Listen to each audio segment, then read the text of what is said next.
good day. Made some good decisions. Worked the crowd. Getting in good with a lot of our fellow friends. Boy, got late.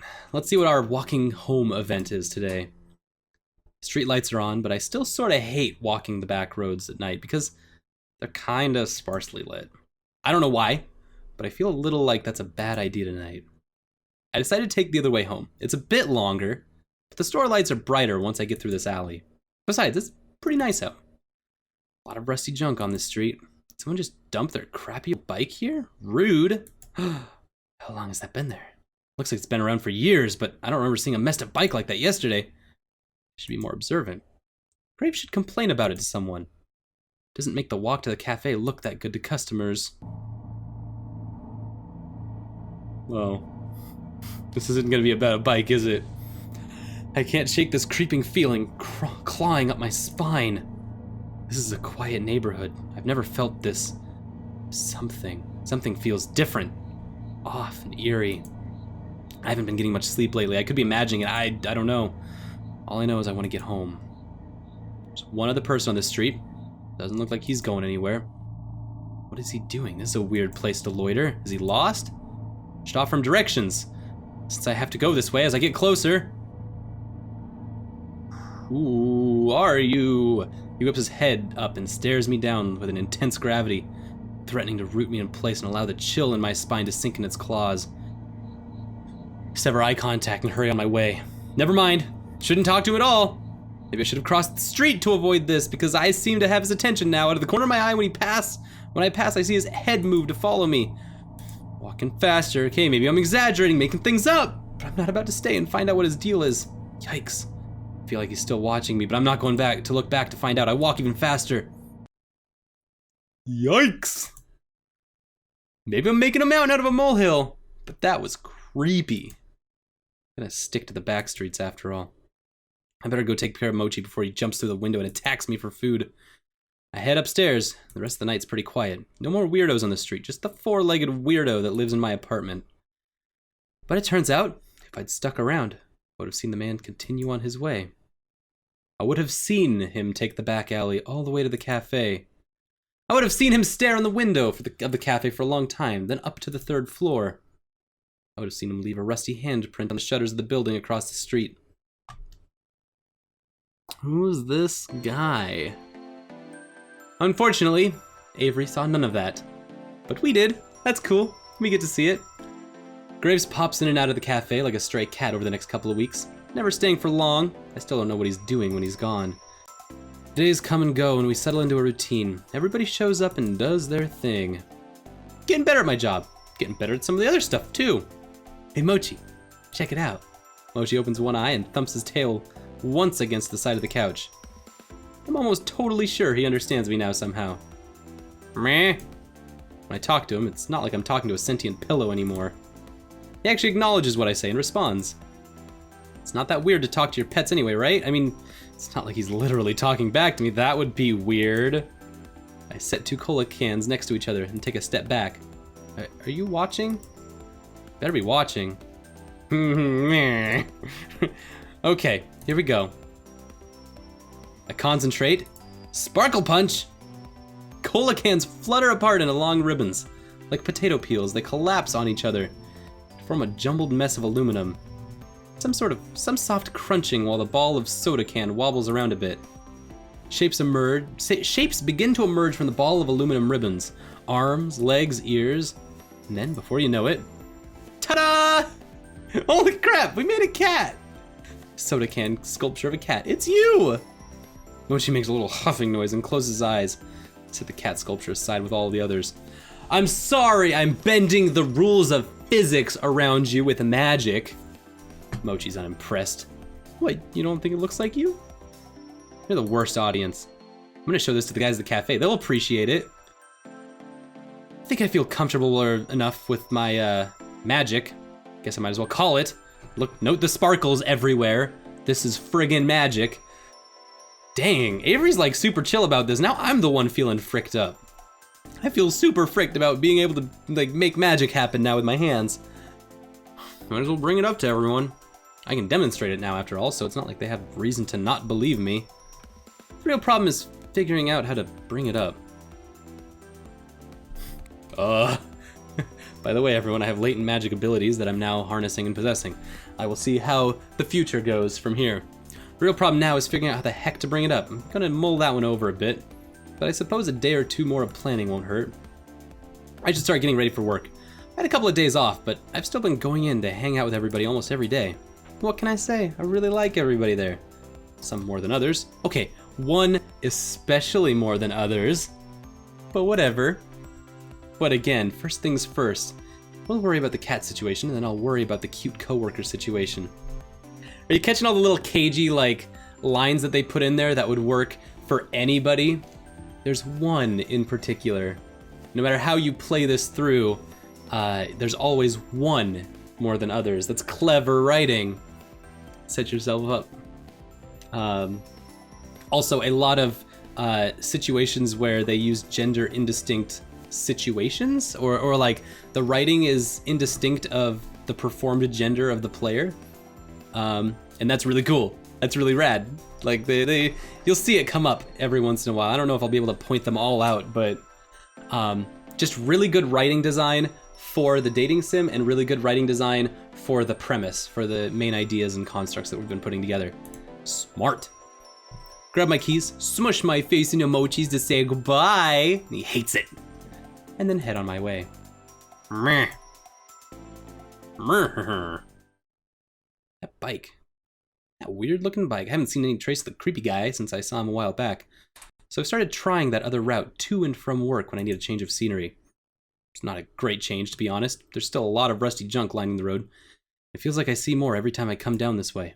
It's so deliberately placed. There's no way it isn't on purpose. There's a stack of old car parts that almost looks like a tower if you look at it the right way. It's almost artful. Today, though, there's another addition to the walkway. Graves? He's right there, very much human, standing over the rusty, decrepit bike. So lost in thought, I wonder if he even notices I'm here. Graves! What's up? Oh, Avery.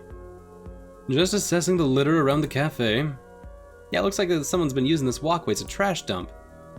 So they have. Do you think it's one of the shop owners around here? I know the culprit. The true matter is to properly deal with this disposal. That's not our job, though. If you know who it is, make them do it. Regretfully, I do not believe we can stop him. He looks so serious. I mean, I can't blame him. This is an eyesore and it's probably hurting business. What a jerk. Who is it? Nobody you know. Don't worry about it. Try me. I seem to know a lot of people around here. Well, I guess if he's not gonna stop, we should just start cleaning it up. I'll help carry some of it. I roll up my hoodie sleeves, reach out to grab the rusty bike hand. Graves' hand! Graves' hand! Oh my god! His fingers coiled tightly around my wrist so quickly I didn't even see him move. Don't touch it. His eyes hold an intense, stern glow as his stare bores into me. Just for a moment, I feel that chill claw at my spine again. Okay. Sorry. Forgive me. It's too dangerous to do this without the correct procedure. You haven't learned enough yet. This is a lot more complicated than just picking up trash, huh? Please don't worry about it. Can't help wondering if this is related to some other weird things I've seen around here, you know? Capiche, Graves? I'd rather you just focus on the cafe and leave this to me. Please don't worry about it. You're so opaque. You're so opaque! I don't get you at all. Been hearing that since before I could speak. I'm used to it by now. Everyone just calls you opaque. I'm sure they don't call you opaque. I feel like I'm a little special about this. Please? I wish you'd just tell me straight up what's going on. Consider it a management problem. And I'm the management. How's the job treating you? You do enjoy it here, yes? Well, maybe if I had a boss that told me the truth, it'd be a little easier. No need to be contentious. I'm doing the best I can. I truly am sorry for the mess, Avery. I'm not the one you should be apologizing to. Talk to the rest of the staff about that. Best case scenario, this will be dealt with soon. We can all forget about it. And if the best case doesn't happen, then what, Graves? Then we'll have a new bridge to cross. Well, you best head in. Hope we get to fight some local witches. We're gonna fight them all off. The Umbran Chronicles of Avery and Graves. We call it the Gravery. Well, you best head in. Wouldn't want to be late after all. What, you gonna write me up or something if I am? I don't think I'd need to after Finley got through with you for making her open by herself. You're right. Fine. Well, later. Till then, till death do we part. There isn't much time until we open, so I hurry off to the cafe. Gravery.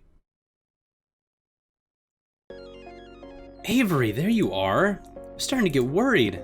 Sorry. I got sidetracked on the way here. I ran into Graves. I guess talking to the boss counts as work, huh? No, it doesn't. Graves couldn't keep hold of a topic if it's stapled to his hand. Hot topics. He hurriedly got to work, finishing pre-open setup. Though it doesn't really matter because it's a slow morning. First person to come through the front door isn't even a customer, it's frickin' Graves. Fancy meeting you here. Want some coffee, the usual? Oh, not right now, thank you. Please pay me no mind, I'll be in and out today, maintenance work. Finally! Singing in the kitchen's been backing up something fierce lately. Not that kind of maintenance, my friend. High maintenance. Security improvements. He blows through the building and disappears through the back door as quickly as he arrived. Reese watches him go and takes a few wavering steps towards the door. Before deciding against it, I guess even Reese can't outboss the boss. Security improvements, huh? What the heck is that supposed to mean? That was weird. Well, back to work then. Yeah. It's hard to focus on work when I can see Graves pacing back and forth in front of the big glass storefront. Luckily, it's a slow day, so I can excuse myself every so often to peek in on him. I think I just saw him bury something under a loose tile. At one point, I dip my head in, see what he's doing. He's just standing there, staring at a wall, tracing a picture on it with his finger. I'm sure he's just doing that to look busy. Then I catch a glimpse of something, like a light reflecting off a piece of metal on the wall itself. Flashes for a moment, and then he's gone. This magic bastard. Magic father. God, maybe I'm seeing things. Avery, I swear to God. He's inscribing incantations like it's some kind of freaking portal ATM. All right, let's put in my zip code. Boop, boop, boop, boop, boop, boop, boop, boop, boop, boop, boop, boop, boop. I drew a cat. His password is cat. Maybe I'm seeing things. Maybe he's doing something to the building, something arcane, I guess. But even if he is, why? Why is he suddenly so concerned with security? Is he setting like a magic anti-theft alarm or something, or is it something more sinister? Can't help but to think of his weird behavior this morning and his focus on the rust piles. Something's coming. Something as serious as that cat curse. If he's just gonna leave us in the dark, I've gotta do something. Maybe it's time to talk to someone about magic. The book, the curse, everything. Question is who? Let's not talk to Finley. Finley's the easy choice. Finley's comfortable, but probably not the most straightforward choice. All right, when we return to our cat fables here, when we return to the Cat Cafe next time, we will find out more about our curse and see what our co-workers know about what is happening to us in the cafe, how this all works. Why am I not turning into a cat? Because I'm super kind of disappointed. I want to be a cat. I want to turn into a cat at will. It sounds awesome. This was fun. Be a cat sometimes. Be a cat burglar. Turn into a cat, become a thief in the night. Get myself an Xbox One as a cat. Just saying, that'd be cool. That'd be awesome. All right. Thank you so much for watching RDLP. It is an honor and a pleasure to always be able to host you. And we will see you next time for more Hustle Cat.